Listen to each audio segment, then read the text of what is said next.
boa noite. No ar, a edição do Jornal 10 desta quinta-feira. Vamos seguir com as manchetes. Chegou a hora de sermos audazes em prol da mudança a favor das mulheres, afirma a diretora regional da OMS. Dia Internacional da Mulher, PM faz a apresentação do estudo sobre o perfil das mulheres empresárias de Santiago na Praia. Caso morte de Helder, suspensos 9 agentes da esquadra de Achada Santo António. Dia das Mulheres, Trump garante ter tremendo respeito pelas mulheres. Guterres no Quênia, devemos dar total prioridade ao poder da mulher. Angola, nova produção de petróleo pode atingir os 150 mil barris por dia. Seguimos agora com o desenvolvimento.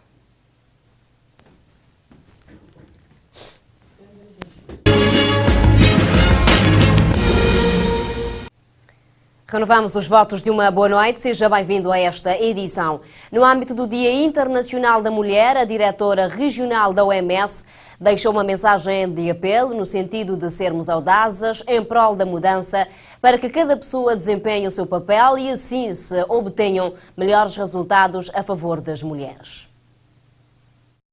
Para a diretora regional da OMS, um mundo transformado para as mulheres jovens e adultas seria um mundo em que as mesmas passariam a ser agentes do seu próprio desenvolvimento, capazes de analisar o seu meio envolvente, de tomar as suas próprias decisões, de adotar as suas próprias medidas e assumir as suas ações.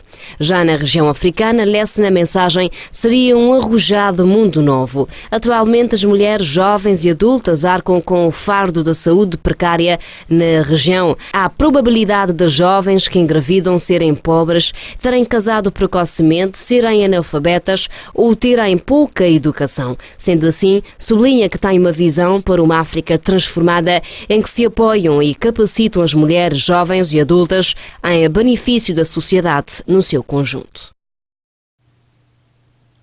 Ulisses Correia Silva e outras personalidades reuniram-se hoje no platô com as vendedeiras do mercado num convívio em comemoração do Dia Internacional da Mulher, com destaque para as mulheres do comércio informal. Em comemoração ao Dia Internacional da Mulher, o primeiro-ministro juntou-se às vendedeiras do mercado do platô no ato de confraternização. Ao ritmo da batucada e do batuque, o primeiro-ministro e outras personalidades distribuíram flores às mulheres como forma de felicitá-las por este dia. De acordo com o primeiro-ministro, pretendem criar condições de forma a que as mulheres tenham o mesmo empoderamento na criação de pequenos negócios, microcrédito, microempresas nas diversas áreas, a fim de melhorar o exercício das mulheres nas atividades econômicas. Muitas dessas mulheres passaram por formação, mais de 2.000. Esse sentido tem que ser feito de maneira que possamos melhorar as condições sanitárias, da apresentação dos produtos, formação em pequenos negócios, para elas poderem aumentar o nível de rendimento. Mas isso tem que ser a nível do país. Pontos de venda organizados, deixar de ter situação de mulheres a vender ao sol. Depois é preciso trabalhar, e esse é o programa que nós vamos lançar também, o programa de empreendedorismo jovem, onde, por lei, vamos impor que 50% do crédito tem que ir para as mulheres. Apesar dos ganhos verificados no país no que se refere à causa da igualdade, ainda o desequilíbrio em termos de acesso ao rendimento econômico é desfavorável para as mulheres, avança a presidente da Rede de Mulheres Parlamentares, Lúcia Passos. As mulheres desempenham um papel muito importante a nível do setor informal. Elas dominam este setor, portanto é um setor com rosto feminino, mas estão desprovidas de muitos serviços, nomeadamente a proteção social. Nós sentimos que há uma faixa etária entre os 25 a 34 anos que estão nesse grupo de mulheres que estão no setor informal, que podem ainda beneficiar do sistema de proteção social. Então, enquanto rede, nós temos que fiscalizar o governo, temos que incentivar para que as políticas públicas favoreçam a inclusão das mulheres no setor, em especial, hoje estamos a falar das mulheres do setor informal. O dia 8 de março é o resultado de uma série de fatos, lutas e reivindicações das mulheres por melhores condições de trabalho e de direitos sociais e políticos.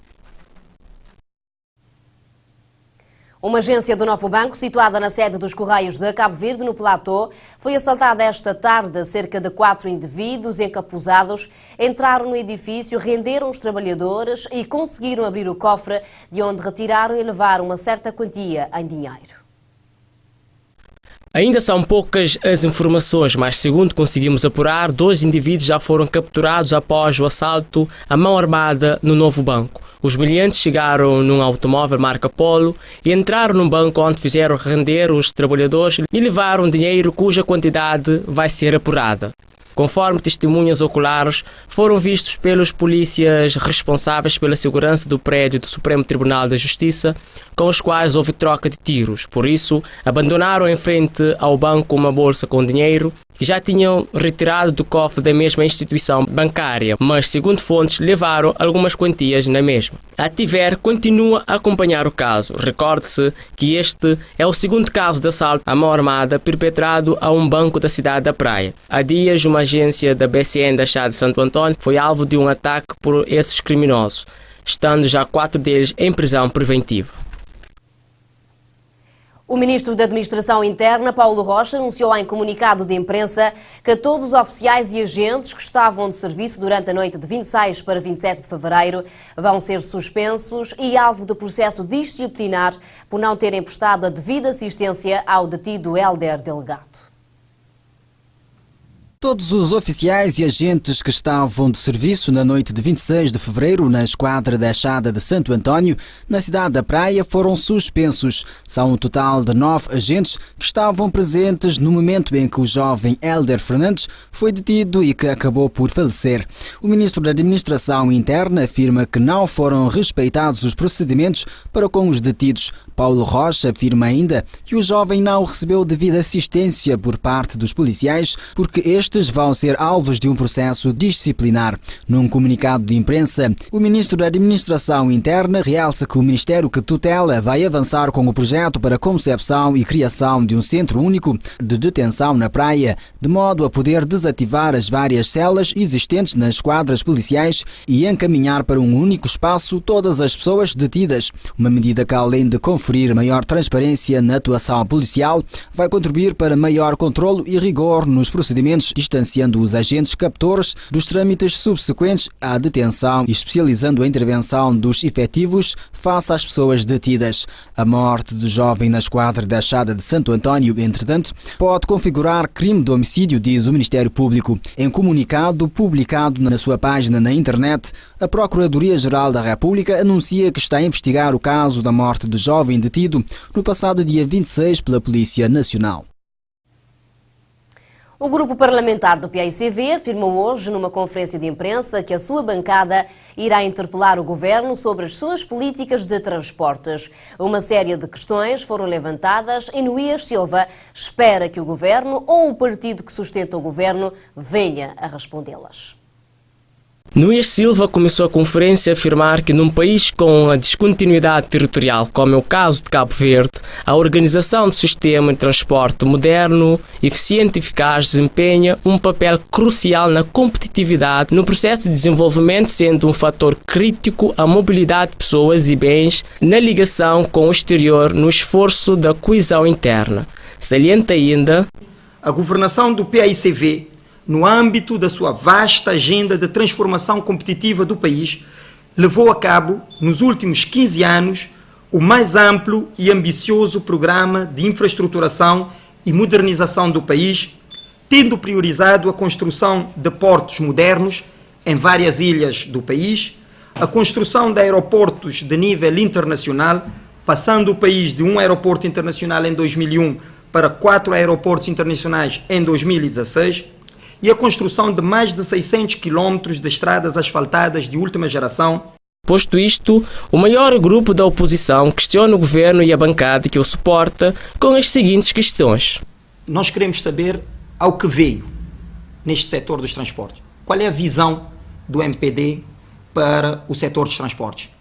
Como é que pensa financiar ou refinanciar os armadores para a modernização da frota marítima e para termos um acesso regular de pessoas e bens aos diversos pontos do do país. Nós queremos é saber o que é que o MPD pensa em matéria de dinamização da competitividade das ilhas, interligando as ilhas.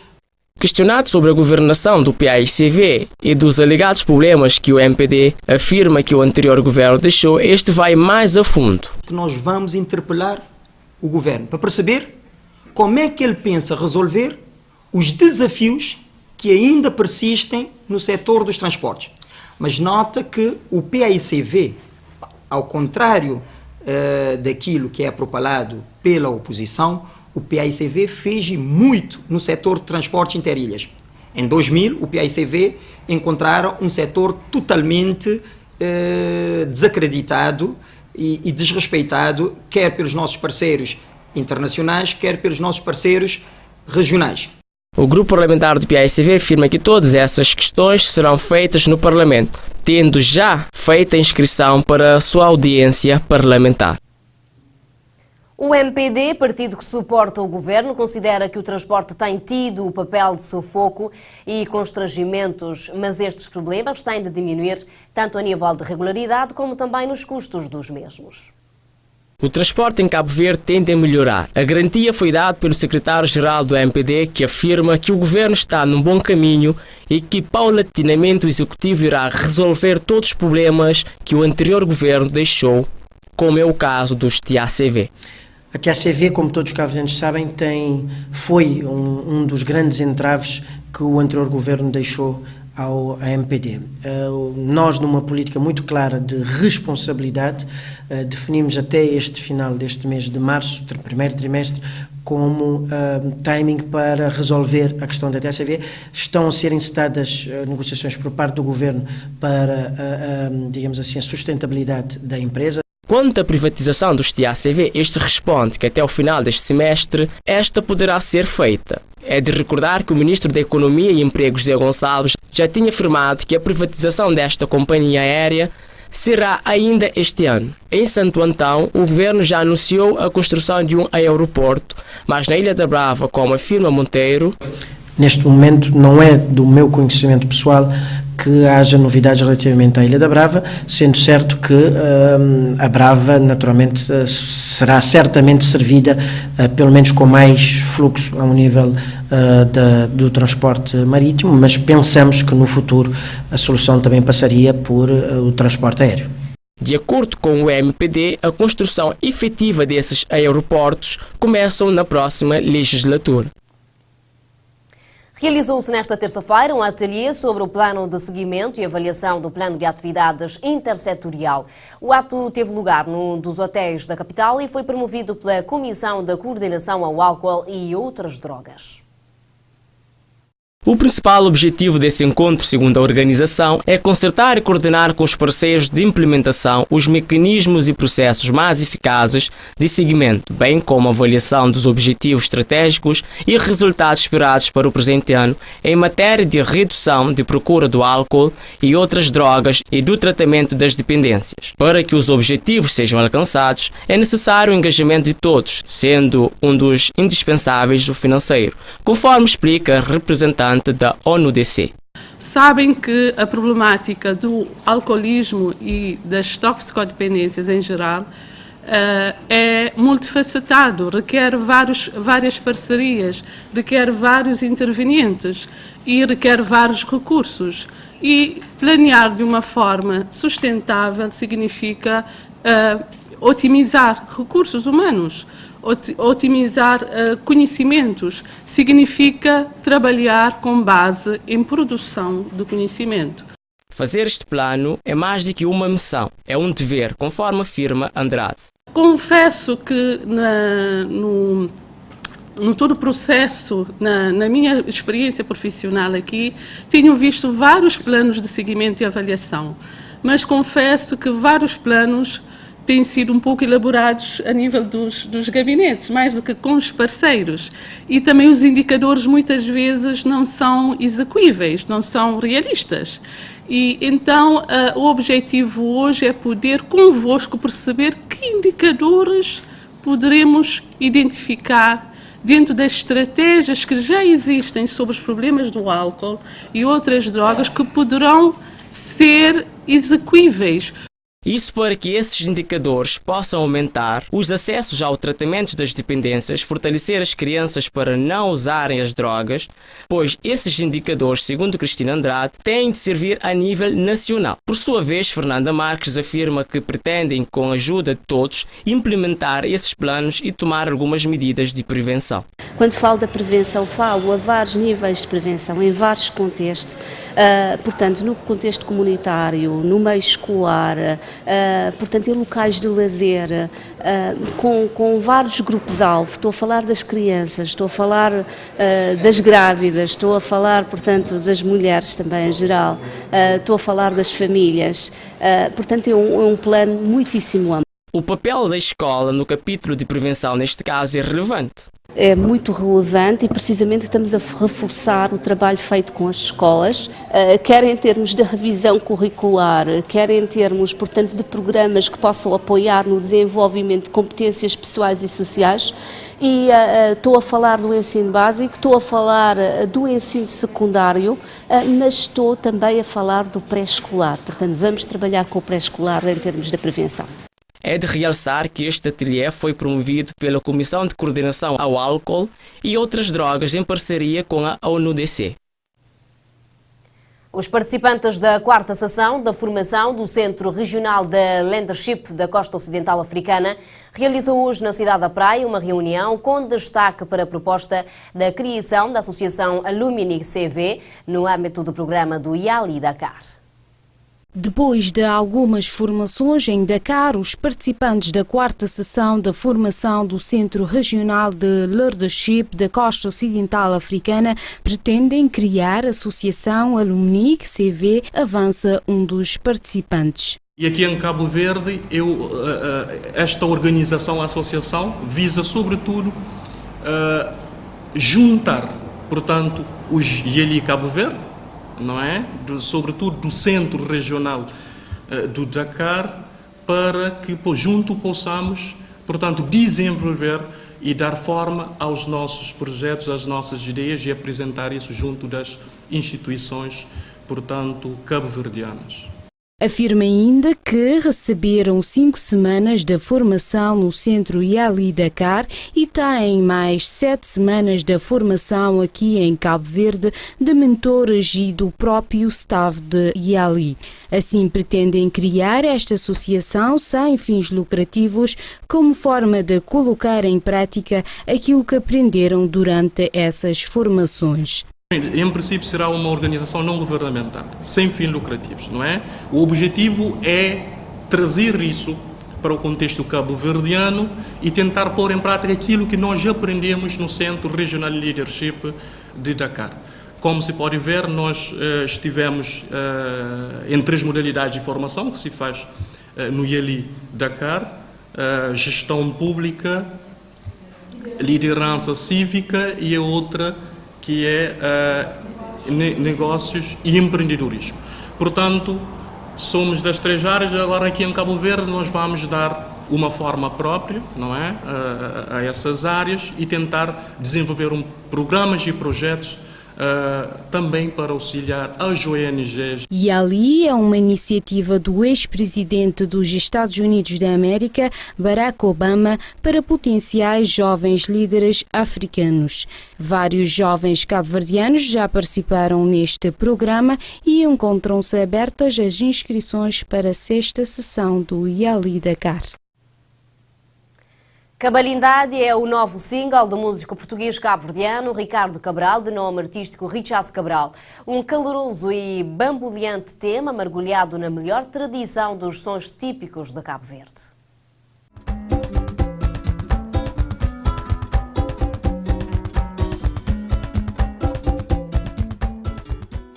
Com este single, Richaz Cabral pretende sensibilizar as pessoas para a necessidade de se combater a tirania humana e a corrupção que preenchem os nossos dias. Este é o primeiro single extraído para o primeiro EP a solo de Richaz, intitulado Malfamado. Este trabalho reúne 7 faixas em crioulo e um reggae em português. Contou com a participação de vários artistas como Tony Fica, Romeu de Lourdes, Maican Monteiro, Joek Varela e Vanessa Martins. O artista, que nasceu em Lisboa, já fez parte do grupo Reboita como vocalista, guitarrista e baixista. É precisamente nesta altura que passa a ter mais contacto com a música tradicional de Cabo Verde. Já em 2014, Richaz decidiu dedicar-se a uma carreira solo, em que começou a preparar o seu primeiro EP. De realçar que Cabral já lançou 2 singles, Palivram Batuque e Capursi Funaná.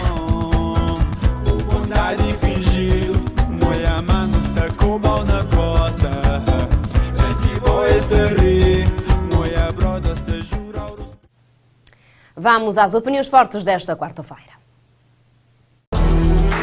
Opiniões fortes. As opiniões fazem-se na Tiver. Caros telespectadores da Tiver, sejam bem-vindos a mais uma edição do programa Opiniões Fortes. Como não podia deixar de ser, temos que fazer o balanço da época festiva. Tivemos carnaval por todos os municípios, por todo o país. Depois de muita polêmica, parece-me que nunca se falou tanto do carnaval, nunca se escreveu tanto, nunca correu tanta tinta, como se costuma dizer, e nunca o carnaval teve tanto no centro das atenções. Para uma pessoa como eu, que se encontra diretamente ligada e que vive o carnaval de uma forma por dentro, parece-me que foi bom. Foi bom porque permitiu que a sociedade cabo-verdiana discutisse as manifestações culturais com enfoque particular no carnaval.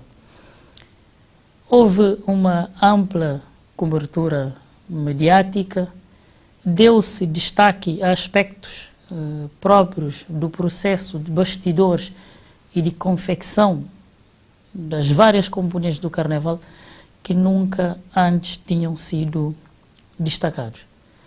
Por isso, parece-me que os novos tempos indicam que se trata de uma manifestação cultural que tem tudo para crescer em todo o país. Agora, paulatinamente, cada município, cada ilha, cada região vai encontrar a sua forma específica de desenvolver o seu próprio carnaval.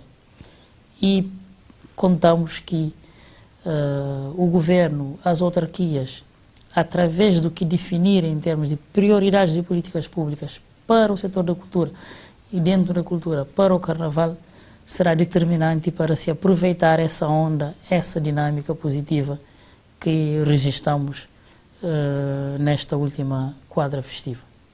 Contudo, há aspectos a refletir. Se não vejamos, é público e notório, é do conhecimento público que o Ministério da Cultura quis diferenciar o carnaval de algumas ilhas em detrimento de outras. Esta questão está por demais identificada e por demais debatida.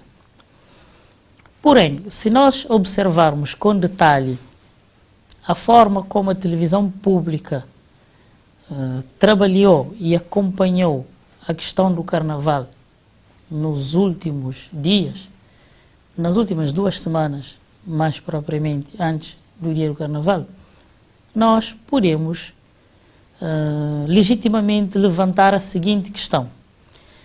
Pelo facto da tutela da cultura e a tutela da comunicação social estarem sob a jurisdição ou sob o controle do mesmo ministro, não terá a decisão do ministro da Cultura, não terá tido efeito sobre a decisão da televisão pública de Cabo Verde, da TCV, em priorizar, dando mais detalhe aos carnavais de algumas ilhas em detrimento de outras, porque ficou evidente. Parece-me que foi bom ter-se detalhado os carnavais hoje em dia, em função do que se fez nos últimos dias. Muita gente já conhece melhor os mestres da batucada, o que é que fazem, os diretores e os mestres que concebem os carros alegóricos, os mestres dos estaleiros, as costureiras, os compositores das músicas. Muita gente que normalmente costuma estar nos bastidores, a TCV deu uma ampla cobertura.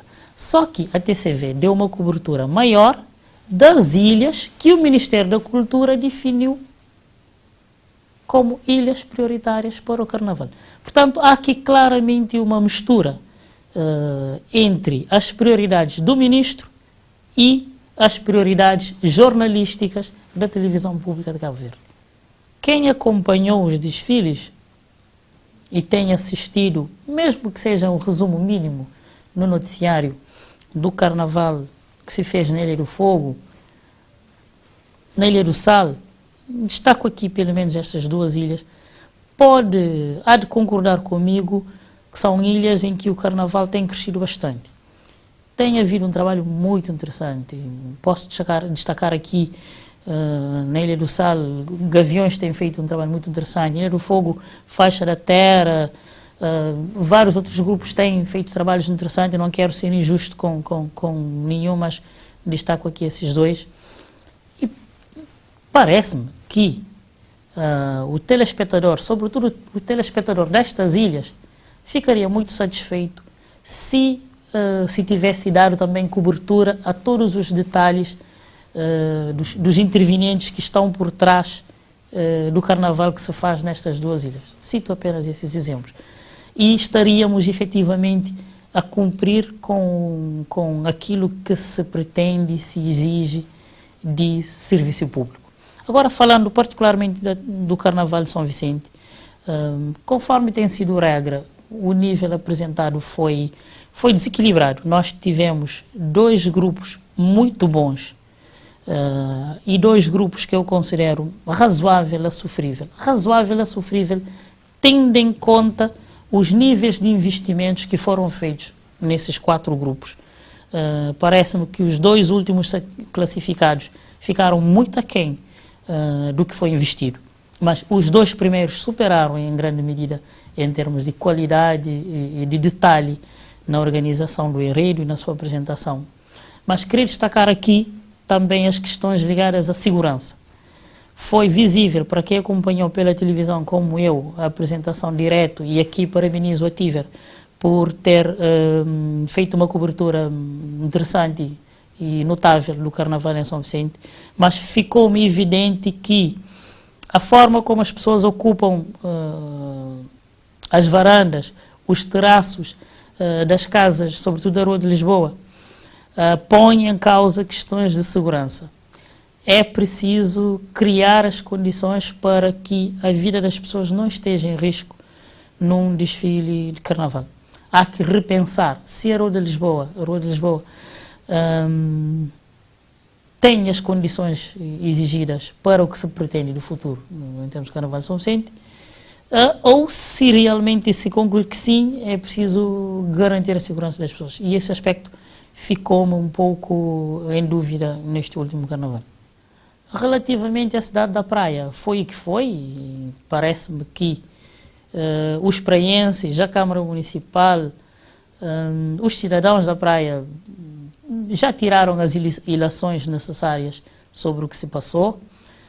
Agradou-me ouvir da parte do Sr. Presidente da Câmara que, a partir de agora, vai investir seriamente para que o Carnaval da Praia seja dos melhores de Cabo Verde. Fico satisfeito com esta declaração.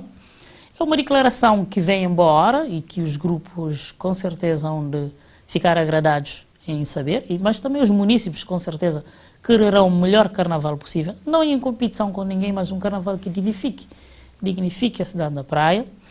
Mas também este posicionamento do Sr. Presidente da Câmara vem contrariar um pouco o Ministério da Cultura, e vem contrariar um pouco a posição do próprio Sr. Ministro da Cultura, que tem sucessivamente desvalorizado o que se faz em termos de carnaval na cidade da Praia. Portanto, tudo promete para que o próximo ano, espero eu, que os grupos vão aderir, que vai haver diálogo, que vão sair projetos de desfile interessantes, profissionais, de excelência em termos de qualidade técnica e artística, e que o diálogo vai se fazer no sentido de uma forte aposta no Carnaval da Praia nos próximos anos. Termino desejando a todos os telespectadores da TIVER uma boa semana. Opiniões fortes. O elenco semanal. Acompanhe a África em Manchetes a partir de agora.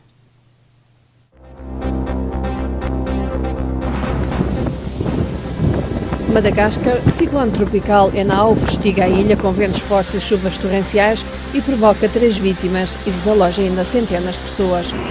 Sudão do Sul declarado estado de fome em partes do estado Unity, com milhões de pessoas em risco de morrer de fome. Somália, secretário-geral da ONU, António Guterres, está no Quênia para encontro com o presidente Uhuru Kenyatta, antes na Somália visitar a campo de deslocados.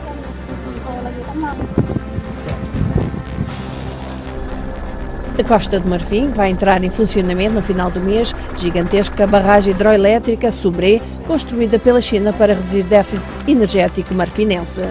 Senegal, uma associação de mulheres juristas abriu escritórios em várias localidades para prestar informações e assistência legal gratuitas, sobretudo às mulheres